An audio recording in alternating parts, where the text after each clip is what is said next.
Hi, I've finished listening to, a book that's shortlisted for this year's Dylan Thomas Prize, and it's I Will Crash by Rebecca Watson. I listened to this on Audible, and I've looked at some reviews, and I wonder whether I missed out because of the immersive writing style that she's got, whether I would have had a different experience reading it, because she uses a very fragmented style, sort of mixture of prose, poetry, lots of white spaces. So I wonder whether listening to it gave me a slightly different feel. But either way, it is a sensitive and emotional look at grief. It gets you. Rose has not spoken to her brother for 6 years. And then he suddenly appears on her doorstep. But she turns him away. Doesn't want anything to do. Can't handle it. And then 2 or 3 weeks later, she gets a call from her father telling her that her brother has died in a car crash. And what we have, the book, is 5 days. The first 5 days from the accident. And it's when Rosa, the first 5 days of grief, when the emotions are the strongest. And this is what we are seeing with Rosa.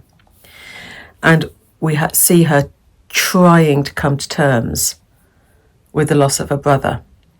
A brother that we understand through her fragmented style, tormented and terrified her when she was younger. She was the younger sister, he was the older brother. She talks about things he did to her when she was young. And she also talks about how her parents it's just children who didn't listen when she told them what he was doing. You get, over the 5 days, you see her having conversations with her parents, and her partner, John, who is, we all need someone like John in our lives. He is supportive, he's loving, he is there for her. He's beautifully portrayed. I want John in my life. And her friend, conversations with her friend as well.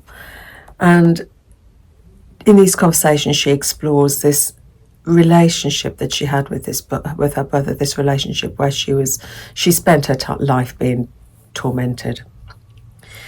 But you also wonder whether her memories are reliable. She wonders whether her memories are reliable, because in the process of these conversations, she sees another side to him,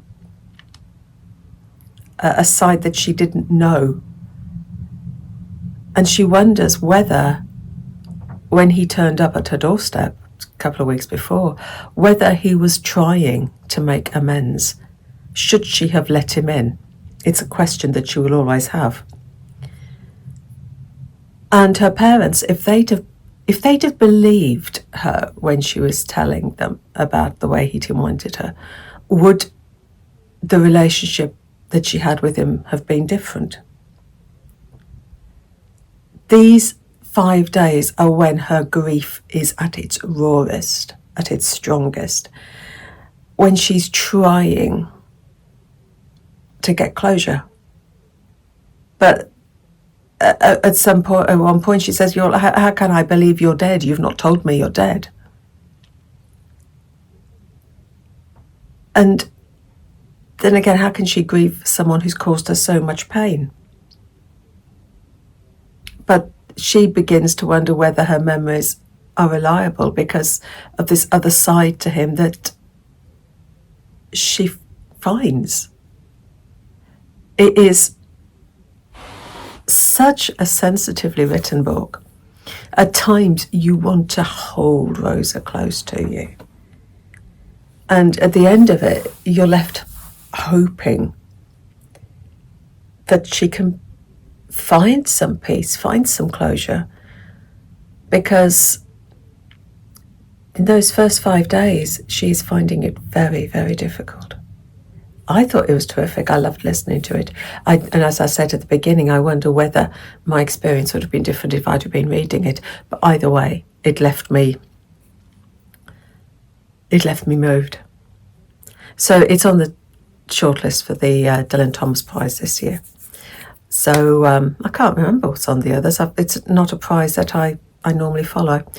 So happy read. So that was I Will Crash, and you see when you read what the significance of that title is. I Will Crash by Rebecca Watson. Happy reading. Take care.